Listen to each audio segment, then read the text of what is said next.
후한 사연입니다. 재미있게 시청하시고 구독, 좋아요 꾹 눌러주세요. 감사합니다. 후한 사연입니다. 재미있게 시청하시고 구독, 좋아요 꾹 눌러주세요. 감사합니다. 정육점 안은 아침 햇빛이 유리창을 통과해 고르게 퍼지고 있었습니다. 도윤은 칼을 정리하며 문이 열리는 소리를 들었고 고개를 들자 익숙한 모습의 노인이 조심스레 들어서는 것이 보였습니다. 박노인은 등허리가 조금 굽어 있었고 오래된 외투 끝에는 말라붙은 얼룩이 보였어요. 그는 주변을 살피며 천천히 계산대로 다가왔습니다. 도윤은 그가 매일 같은 시간에 한치의 오차도 없이 나타난다는 사실을 다시 떠올렸습니다. 노인의 손끝은 오늘도 가늘게 떨리고 있었고 눈빛은 피곤함이 배어 있었습니다.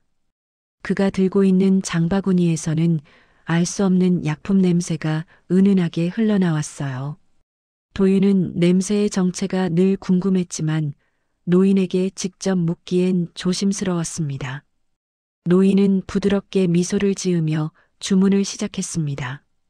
그의 목소리는 힘이 없고 마른 숨 사이로 흘러나오는 듯 했습니다. 앞다리 1kg만 주세요. 도윤은 짧고 간단한 주문을 들으며 슬며시 고개를 끄덕였습니다. 그는 칼을 들어 고기를 정성스럽게 썰기 시작했습니다. 손에 익은 동작이었지만 마음속에서는 매일 같은 주문이 반복되는 이유에 대한 의문이 자꾸만 고개를 들었어요. 아르바이트생 수지는 뒤편에서 노인을 힐끔거리며 도윤에게 작은 목소리로 속삭였습니다. 사장님, 저분 또 오셨네요. 매일 고기 1kg씩이면 좀 이상하지 않아요? 도윤은 대답 대신 짧게 숨을 내쉬며 고기를 봉투에 담았습니다. 그는 노인이 이 말을 들을까봐 조심스러웠습니다. 수지는 잠시 멈칫하더니 더 말하지 않고 조용히 뒤로 물러났습니다. 도윤은 봉투를 건네며 노인의 반응을 살폈습니다. 노인은 두 손으로 봉투를 꼭 쥐었고 그 순간 떨림이 더 강해지는 것이 보였습니다. 도윤은 그 손의 떨림이 단순한 노쇠 때문인지 아니면 다른 이유인지 판단할 수 없었습니다. 하지만 오늘따라 그의 손이 더 힘없이 보인다는 생각이 들었어요. 노인은 계산을 마친 뒤 천천히 몸을 돌렸습니다. 가게 문 밖에 찬 공기가 그의 외투 끝을 스치며 흔들었고 노인은 조심스러운 발걸음으로 걸어나갔습니다. 문이 닫히자 정육점 안은 다시 고요해졌습니다. 도윤은 잠시 손에 힘을 빼고 깊은 숨을 들이켰습니다. 그는 늘 똑같은 시간, 똑같은 양의 고기를 사가는 노인의 행동을 다시 떠올렸습니다. 어쩌면 단순한 습관일 수도 있었지만 점점 더 마음 한구석이 답답해졌습니다. 도윤은 창문 너머로 노인이 멀어지는 모습을 바라보았고 그 뒷모습에서는 묘한 불안함이 스며 나오는 듯 했어요. 그는 칼을 내려놓으며 혼잣말을 삼켰습니다. 오늘도 노인은 1kg의 고기를 사갔고 그 이유는 여전히 알 수 없었습니다. 정육점 문이 닫힌 뒤에도 도윤의 마음은 편해지지 않았습니다. 그는 노인이 사라진 방향을 멍하니 바라보다가 고개를 천천히 돌렸습니다. 수지는 재고 정리를 하면서도 신경이 쓰였는지 자꾸만 문 쪽을 흘끔거렸어요. 도윤은 다시 주방으로 들어가 칼과 도마를 씻었지만 손놀림이 평소보다 느렸습니다. 노인의 외투 끝에서 풍기던 약품 냄새가 자꾸 떠올랐습니다. 그 냄새는 단순한 약국 향이 아니라 어딘가 집요하게 배어있는 듯한 깊은 냄새였어요. 도윤은 고개를 저으며 이런 생각이 지나친 건 아닌지 스스로를 다독였습니다. 그러나 그의 시선은 어느새 카운터 옆 CCTV 화면으로 향해 있었습니다. 화면 속 노인은 봉투를 두 손으로 꽉 쥐고 주변을 살피며 걸어가고 있었죠. 그걸 보는 순간 도윤은 설명하기 어려운 불안감을 느꼈습니다. 문이 다시 열리며 동네 배달기사 민수가 들어왔습니다. 민수는 늘 그렇듯 밝게 인사를 건넸지만 도윤은 잠시 늦게 반응했습니다. 민수는 분위기를 느꼈는지 고개를 갸웃거리며 창밖을 바라보았습니다. 아까 그 할아버지 또 왔어요? 요즘 집에서 이상한 소리 난다고 동네에서 말 많던데요. 민수의 말에 도윤은 칼을 닦던 손을 멈추고 그의 얼굴을 바라보았습니다. 수지는 그 말을 듣고 놀란 듯 민수를 향해 다가왔습니다. 이상한 소리요? 무슨 소리 들렸대요? 민수는 어깨를 으쓱하며 설명을 이어갔습니다. 밤마다 금속 긁히는 소리나 웅웅거리는 소리가 들린다고 하더라고요. 사람 사는 집 같지가 않대요. 수지는 겁먹은 표정으로 도윤을 바라보았고 도윤의 마음속 의심은 더 커졌습니다. 도윤은 아무 말 없이 다시 CCTV 화면을 확인했습니다. 노인의 걸음은 불안정했고 봉투를 쥔 손은 계속 떨리고 있었습니다. 그가 걸음을 멈추고 허리를 굽혀 무언가를 확인하는 모습도 포착되었습니다. 도윤은 화면을 확대해 보며 상황을 분석했지만 뚜렷한 단서는 보이지 않았습니다. 그러나 노인의 움직임은 분명 평범하지 않았습니다. 수지는 조심스럽게 다가와 도윤에게 물었습니다. 사장님, 진짜 뭔가 있는 거 아니죠? 도윤은 대답을 망설였지만 마음 한구석에서는 이미 결론을 내린 듯 했습니다. 그는 CCTV를 끄고 깊게 숨을 들이켰습니다. 불안은 점점 확신처럼 굳어지고 있었고 그 이유를 더 이상 외면할 수 없었습니다. 정육점 안의 공기는 점점 무거워졌습니다. 도윤은 창밖을 바라보며 노인이 사라진 골목을 다시 떠올렸습니다. 그 골목 너머에 무엇이 있는지 알고 싶다는 생각이 마음속에서 조용히 고개를 들었습니다. 그의 의심은 이제 단순한 호기심이 아니었습니다. 설명할 수 없는 불길함이 가슴 깊이 내려앉았고 도윤은 그것을 떨쳐낼 수 없었습니다. 그날의 공기와 침묵은 앞으로 벌어질 일을 예고하는 듯 낯설게 느껴졌습니다. 사장님, 수지가 작은 목소리로 도윤을 불렀지만 그는 이미 다른 생각에 잠겨 있었습니다. 노인의 행동, 냄새, 떨림, 이상한 소리. 여러 조각들이 하나의 방향을 가리키는 듯 했습니다. 도윤은 마음속에서 조심스레 결심이 움트는 것을 느꼈습니다. 그는 한 번 더 CCTV를 바라보고 깊은 한숨을 내쉬었습니다. 그리고 그 한숨 속에는 무언가 단단히 잘못되고 있다는 확신이 담겨 있었습니다. 정육점의 하루가 끝나갈 무렵 도윤은 가게 앞에서 외투깃을 세우고 걸어오는 박노인을 다시 목격했습니다. 노인은 오늘따라 다리에 힘이 빠진 듯 비틀거리며 걸었고 숨을 몰아쉬는 모습이 멀리서도 보였습니다. 봉투를 들고 있던 손은 유난히 파르르 떨렸고 다른 손으로 벽을 짚으며 겨우 균형을 잡고 있었어요. 도윤은 순간적으로 노인에게 달려가고 싶었지만 노인은 주변을 경계하듯 살피다 금세 몸을 가다듬고 사라졌습니다. 그 모습을 지켜보는 동안 도윤의 마음속에는 조용하지만 깊은 불안이 피어올랐습니다. 그는 가게 안으로 들어오며 문을 닫았고 문틈 사이로 찬바람이 스며들어 그의 등을 식혔습니다. 그 순간 노인의 떨림과 휘청거림이 단순한 노새가 아닐 수도 있다는 생각이 스쳤습니다. 그리고 이 생각은 오래 머물며 그의 마음을 계속 붙잡았습니다. 도윤은 결국 손에 들고 있던 수건을 내려놓고 가게 안쪽 CCTV 화면을 켰습니다. 그 화면에는 노인이 골목 끝에서 다시 한번 발걸음을 멈추고 가쁜 숨을 몰아쉬는 모습이 담겨 있었습니다. 도윤은 멍하니 그 장면을 반복 재생했습니다. 노인의 등은 심하게 굽어 있었고 어깨는 축 처져 있었습니다. 하지만 그보다 더 신경 쓰인 것은 노인이 자꾸만 뒤를 돌아보며 무엇인가를 확인하는 행동이었습니다. 마치 누군가가 자신을 따라오고 있는지 확인하는 모습처럼 보였어요. CCTV 각도를 바꿔보니 노인이 무언가를 확인한 뒤 갑자기 속도를 높이는 모습도 포착되었습니다. 도윤은 이것이 단순한 우연이나 습관이 아니라는 느낌을 받았습니다. 그는 고개를 숙이고 숨을 고르며 자신이 지금 어떤 의심을 하고 있는지 스스로 자문했습니다. 혹시 집안에 다른 누군가가 있는 걸까, 아니면 위험에 처해 있는 건가?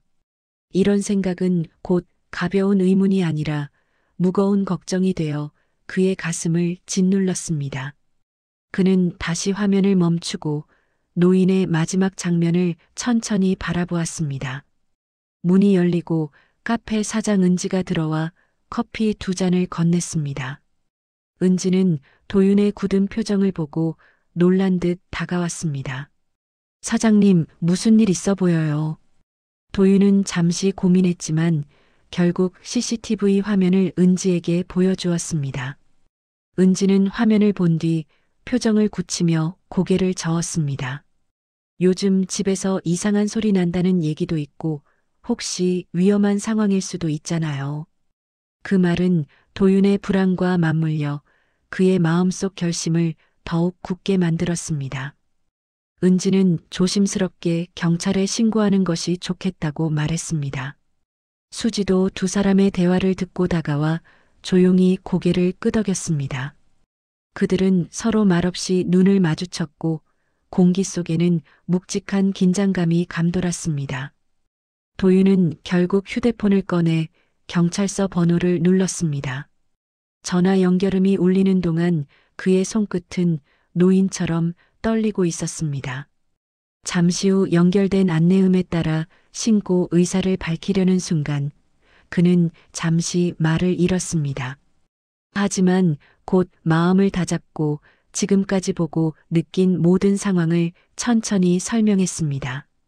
그는 노인이 매일 고기 1kg를 사가는 이유조차 알 수 없다는 사실이 더 불안하게 만든다고 덧붙였습니다. 수지와 은지는 숨을 조심스레 내쉬며 도윤의 결정을 지켜보았습니다. 신고를 마친 뒤 도윤은 휴대폰을 내려놓고 무겁게 의자에 앉았습니다. 그의 가슴 속에는 걱정, 죄책감, 그리고 의무감이 뒤섞여 복잡한 감정이 맴돌았습니다. 하지만 이제는 더 이상 외면할 수 없다는 사실만큼은 분명했습니다. 그리고 그 결심은 곧 새로운 사건의 시작을 알리는 신호처럼 느껴졌습니다. 신고 다음 날 아침, 정육점 문이 열리기도 전에 순경 강지연이 도윤을 찾아왔습니다. 지연은 깔끔하게 정돈된 서류철을 들고 있었고 표정에는 단단한 결의가 담겨 있었어요. 그녀는 전날 접수된 신고 내용을 재확인하며 노인의 주소와 관련된 기본 조사를 마쳤다고 말했습니다. 도윤은 예상보다 빠른 대응에 놀랐지만 곧 마음속 불안이 다시 올라오는 걸 느꼈습니다.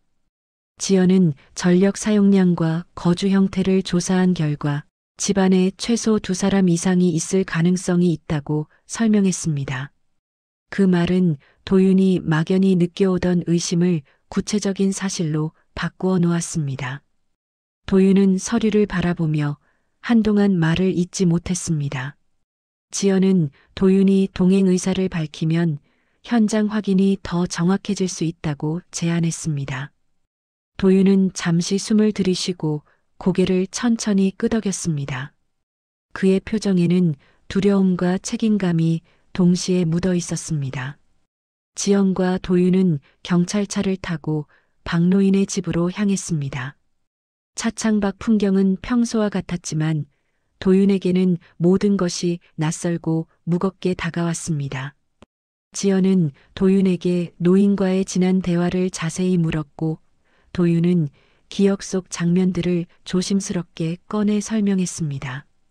노인의 떨림, 약품 냄새, 불안한 눈빛 등이 이어질 때마다 지연은 중요한 단서를 찾듯 고개를 끄덕였습니다. 집이 가까워질수록 도윤의 손끝은 점점 차가워졌습니다. 골목에 들어서자 노인의 집은 주변 집들보다 더 낡고 어두워 보였습니다. 창문은 반쯤 가려져 있었고 담장은 오래되어 금이 간 채로 비스듬히 기울어져 있었죠. 지연은 무전을 통해 도착 상황을 공유한 뒤 도윤에게 잠시 뒤로 물러나 있어도 된다고 말했습니다. 그러나 도윤은 고개를 저으며 끝까지 함께하겠다는 뜻을 내비쳤습니다.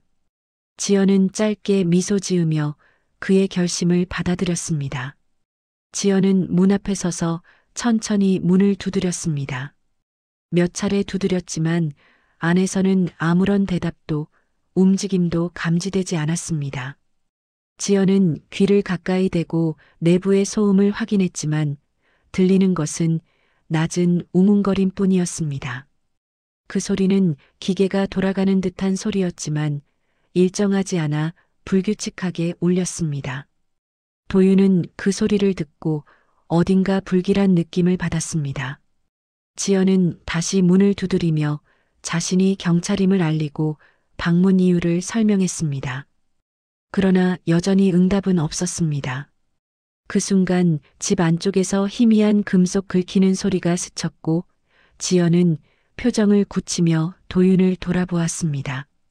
도윤은 숨을 삼키며 작은 고개 끄덕임으로 자신도 그 소리를 들었다는 신호를 보냈습니다. 지연은 즉시 지원 요청을 보내고 절차에 따라 문을 강제 개방하기로 결정했습니다. 철제 도구가 문틀에 끼워지고 힘이 가해지자 낡은 도어락은 금세 휘어졌습니다. 문이 열리는 순간 어둡고 습한 공기가 밖으로 밀려나오며 두 사람의 얼굴을 스쳤습니다. 집안은 햇빛이 거의 닿지 않아 어두웠고 먼지가 가라앉지 않은 공기가 정적처럼 가득했습니다. 현관 바닥에는 낡은 신발과 구겨진 신문지가 흩어져 있었고 벽에는 오래된 얼룩이 남아 있었습니다. 지연은 손전등을 켜고 천천히 안쪽으로 걸어 들어갔습니다. 도윤은 떨리는 숨을 내쉬며 한 걸음 뒤따랐습니다. 그들의 발소리는 조심스럽게 바닥을 밟았고 내부 깊은 곳에서 더 큰 진실이 기다리고 있다는 느낌이 퍼졌습니다. 그리고 이 순간 도윤은 자신이 신고한 결정이 돌이킬 수 없는 길로 들어섰음을 직감했습니다. 어둠 속을 비추는 손전등 불빛은 앞으로 마주하게 될 장면을 예고하듯 흔들리고 있었습니다. 현관을 지나 안쪽으로 들어갈수록 공기는 더 무거워졌습니다. 손전등 불빛이 벽을 스칠 때마다 오래된 곰팡이 자국이 드러났고 바닥에는 물기와 먼지가 뒤섞여 발걸음이 묵직하게 느껴졌습니다. 지연은 조심스레 문 하나를 지나쳤고 그 문틈에서는 희미한 기계음이 새어나왔습니다. 도윤은 그 소리를 듣고 숨을 잠시 멈추었습니다. 기계음과 함께 낮은 신음 같은 소리가 섞여 있었고 그것은 사람의 소리처럼 들렸습니다. 지연은 문고리를 잡고 도윤에게 뒤로 서라는 손짓을 보낸 뒤 천천히 문을 열었습니다.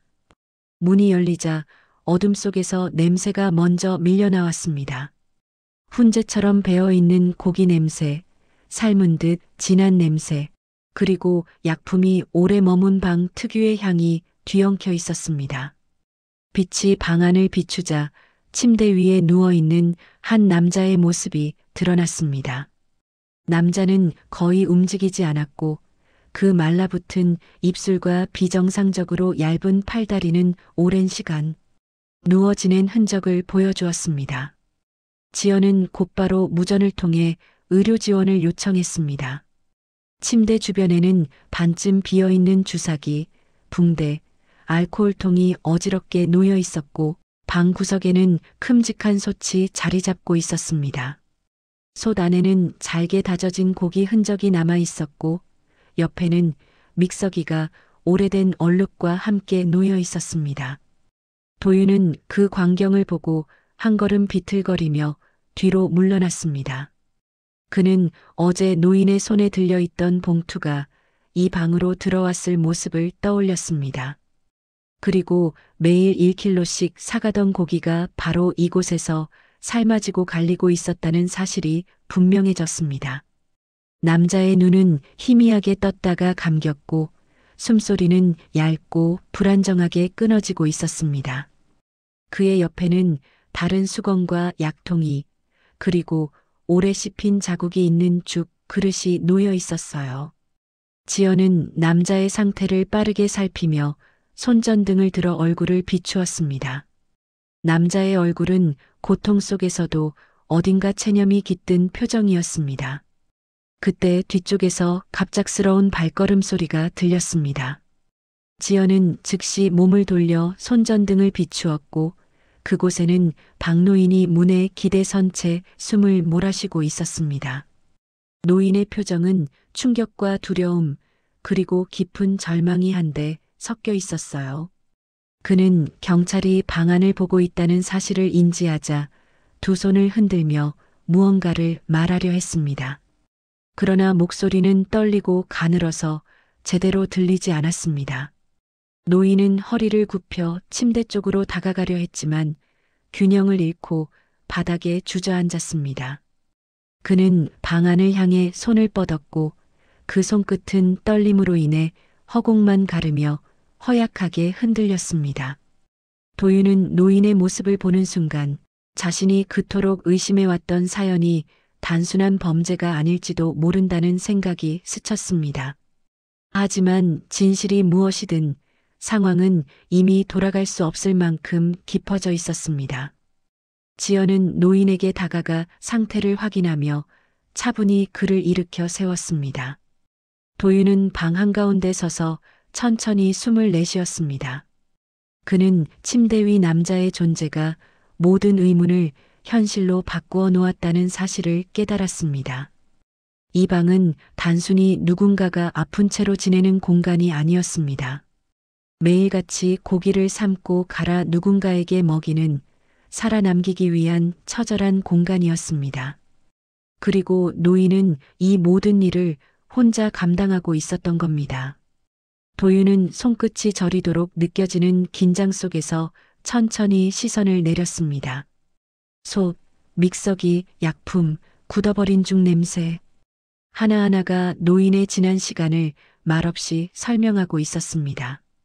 그는 마음이 갑자기 무겁게 내려앉는 것을 느꼈습니다. 방 안에 흐르는 정막은 곧 다가올 진실을 기다리는 침묵처럼 느껴졌습니다. 방 안이 잠잠해지자 지연은 노인을 안전한 곳에 앉히고 천천히 질문을 시작했습니다. 노인은 숨을 고르며 떨리는 손을 가슴에 모았고 그 손끝에는 오랜 세월 쌓여온 피로가 그대로 드러나 있었습니다. 지연은 남자의 상태가 중증임을 확인하고 다시 한번 의료팀 도착 시간을 재촉했습니다. 도윤은 벽에 기대어 침대 위 남자를 바라보며 숨을 깊게 들이켰습니다. 그는 남자가 단순한 환자가 아니라 노인에게 있어 특별한 존재임을 짐작하기 시작했습니다. 노인은 지연의 질문에 천천히 고개를 끄덕였고 잠시 입술을 달싹이다가 조용히 입을 열었습니다. 그의 첫마디는 낮고 어려웠지만 멈춰있던 공기가 다시 움직이기 시작하는 듯 했습니다. 노인은 침대 위 남자가 자신의 아들이며 스스로 움직이거나 먹을 수 없다고 설명했습니다.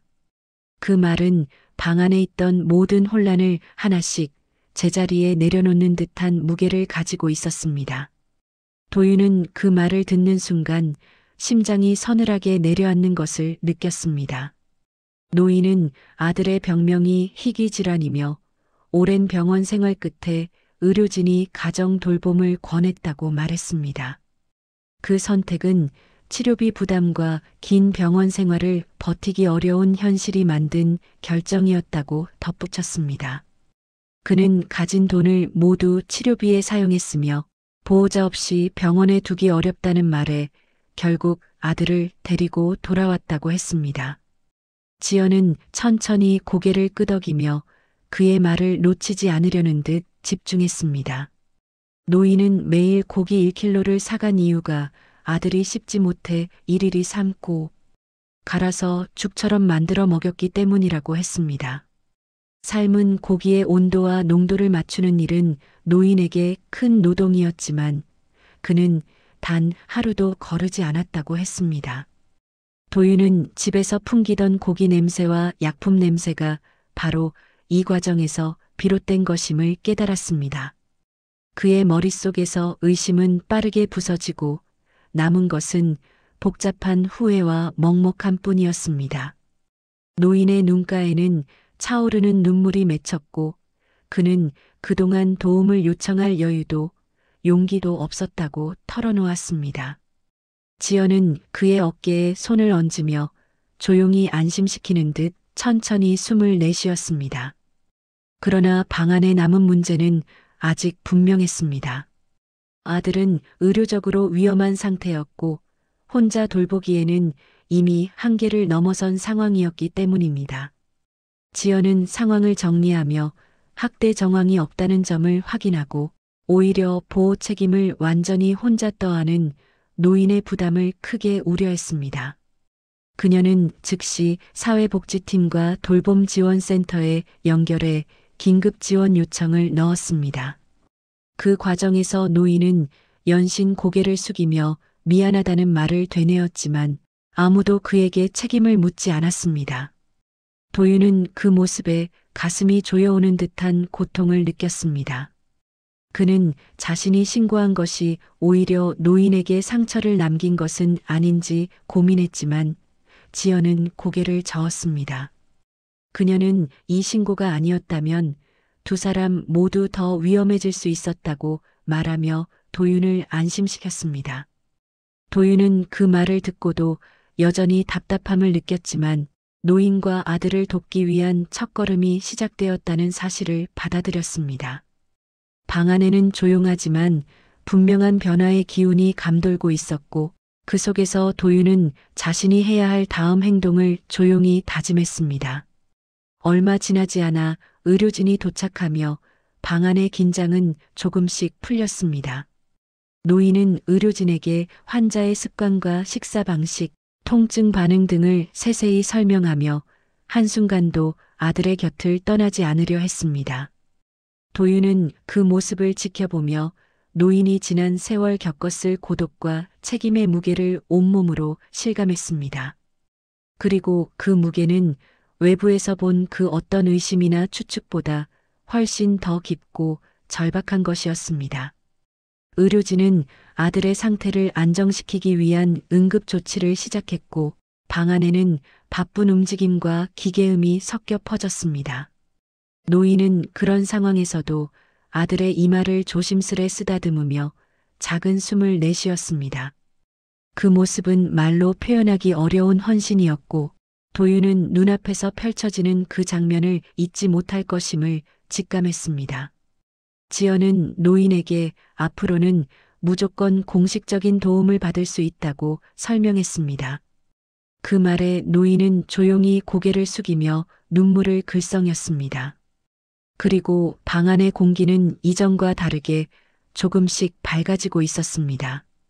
의료진이 아들을 이송한 뒤 집안에는 한동안 깊은 정적이 머물렀습니다.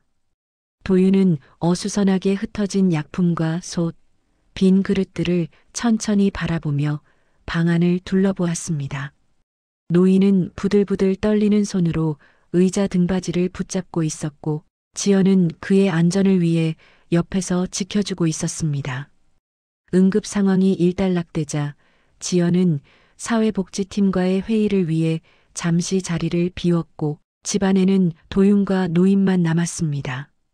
도윤은 말을 걸려다가도 선뜻 입이 떨어지지 않아 잠시 망설였습니다. 그는 자신이 신고했던 일을 떠올리며 마음속 죄책감을 감추지 못했습니다. 노인은 고개를 숙인 채 한참 동안 아무 말 없이 손끝을 만지작거리고 있었습니다. 그러다가 깊은 숨을 내쉬고 천천히 시선을 들어 도윤을 바라보았습니다. 그 눈빛에는 원망이 아닌 오히려 오래 지친 사람의 체념이 담겨 있었습니다.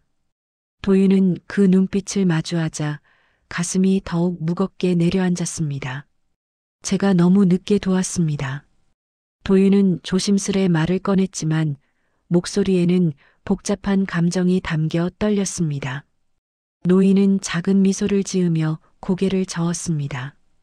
그는 자신이 도움을 요청할 방법을 몰랐고 아들 상태가 악화되는 걸 두려워하며 시간을 끌기만 했다고 말했습니다. 도윤은 그 고백이 자신을 향한 위로처럼 느껴져 잠시 눈을 감았습니다. 그는 노인의 주름진 손을 조심스레 바라보며 오랜 부담을 홀로 견뎠을 시간을 떠올렸습니다. 그 순간 도윤은 앞으로 무엇을 해야 할지 마음속에서 분명한 답을 찾았습니다. 더 이상 노인을 혼자 두어선 안 된다는 확신이었습니다. 지연이 다시 돌아오며 복지센터와의 긴급 지원이 승인됐다는 소식을 전했습니다. 그 말에 노인은 놀란 듯 눈을 크게 뜨고 지연의 설명을 귀 기울여 들었습니다. 복지센터에서는 간호 인력을 파견해 주기적으로 아들을 돌볼 예정이라고 했습니다. 또한 집안의 노후된 시설을 정비하기 위한 지원도 빠르게 진행될 것이라고 설명했습니다. 노인은 설명을 듣는 동안 두 손을 꼭 모은 채 작게 떨고 있었습니다. 그 떨림에는 안도와 두려움 그리고 오랜 버팀 끝에서 맞이한 희미한 희망이 함께 녹아 있었습니다. 지연은 앞으로 정기적으로 가정을 방문해 상황을 점검하겠다고 약속했습니다.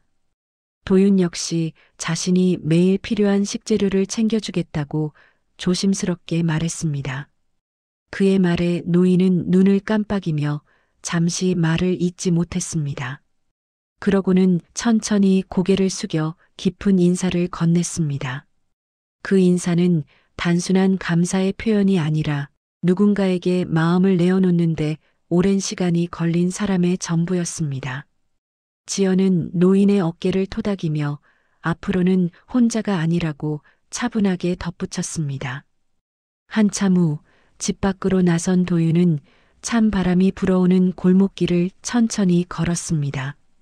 그가 처음 노인을 의심하며 바라보던 그 길은 이제 전혀 다른 의미로 다가왔습니다. 골목 끝에서 불빛이 반짝였고 그 빛은 방금까지의 긴장과 무거움 속에서 조용한 위로처럼 느껴졌습니다. 도윤은 가게로 돌아가기 전 마지막으로 노인의 집을 돌아보았습니다. 그 집은 여전히 낡고 어둑했지만 더 이상 절망만 가득한 곳으로 보이지 않았습니다. 도윤은 깊은 숨을 내쉬며 마음속 결심을 되새겼습니다. 이제 진짜 변화가 시작될 거라는 확신이 그의 걸음을 조금은 가볍게 만들었습니다. 그는 천천히 발걸음을 옮기며 따뜻한 빛이 비치는 방향으로 걸어갔습니다. 그리고 그 빛은 앞으로 이어질 새로운 하루를 조용히 비추고 있었습니다. 몇 달의 시간이 흐르는 동안 노인의 집은 이전과는 전혀 다른 모습으로 바뀌었습니다. 복지센터에서 파견된 간호 인력이 정기적으로 방문했고 도윤을 비롯한 동네 주민들은 작은 도움이라도 보태기 위해 꾸준히 찾아왔습니다. 집안의 낡은 시설은 수리되었고 켜지지 않던 조명은 환하게 밝아져 공기마저 따뜻하게 느껴졌습니다. 아들 성호의 건강 상태도 서서히 안정되어 예전보다 얼굴에 혈색이 돌기 시작했습니다. 노인은 아들을 지켜보며 그동안 짓눌러왔던 불안이 조금씩 가라앉는 것을 느끼고 있었습니다. 이웃들이 도움을 건넬 때마다 그는 익숙하지 않은 미소를 지었고 그 미소는 예전의 그림자를 조금씩 걷어냈습니다. 도윤은 하루에 한 번씩 문을 두드리며 고기나 채소, 소소한 일거리들을 챙겨주었고 노인은 그때마다 조용히 고개를 숙였습니다. 그리고 그 고개 숙임 속에는 더는 혼자가 아니라는 안도감이 담겨 있었습니다.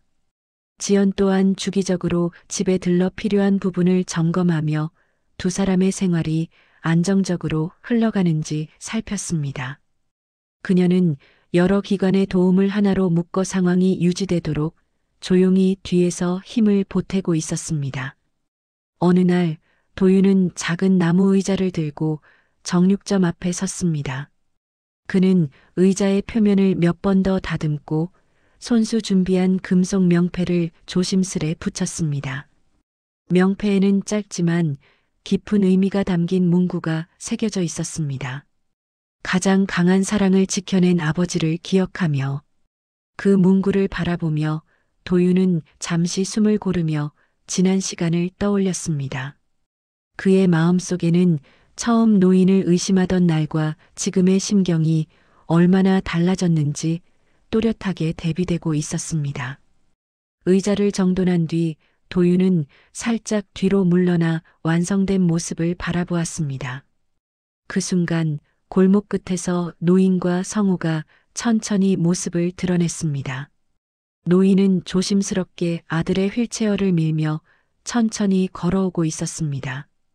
햇빛 아래 노인의 걸음은 예전보다 안정되어 보였고 성우의 표정도 한층 부드러워진 듯 했습니다. 도윤을 발견한 노인은 잠시 멈춰 섰다가 미소를 지으며 다가왔습니다.